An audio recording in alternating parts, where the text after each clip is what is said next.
Greetings, literature lover. Today we're going to talk about a special work by Lady Mary Wroth. Lady Mary Wroth was born Mary Sydney on October 18, 1587 into a family connected to the royal courts of Elizabeth I and James I.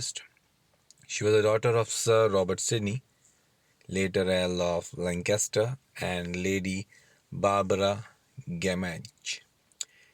She is best known as the finest Englishwoman to write a full-length prose romance and a sonnet sequence, departing from traditional women's genres such as epitaph and translation. Her work helped to open up the English literary world to women and allowed female writers to move beyond pious subject matter. Well, 2 and 2. Roth did not attend school, but unlike most, she was taught at home by private tutors. In 1973, a previously unknown manuscript containing 66 poems written by her father was discovered.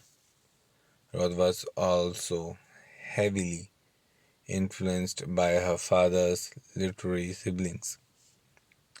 Her uncle, Sir Philip Sidney, was famous as a soldier, statesman, and poet, and her aunt, Mary Sidney, Countess of Pembroke, both composed her own and revised and edited her brother's works. Now, analyzing the poem, as this poem was written during the 17th century, we can relate the writer's point of view about men. As during that time, men were harsh towards women and dominated them, in the poem we can see how Rod describes men in her times and gives warnings. We can compare the men from that time to the men in the present, that is more kind, thoughtful, and devoted to women. We obviously have exceptions. Now, analyzing the first stanza, in this stanza, we can see that the writer compares men with children due to the way they behave around women and how women try to please men and never succeed. We also have present in the poem imaginaries, auditory, and visual. In the first line, we have a metaphor: love is a child. Love, a child is ever crying.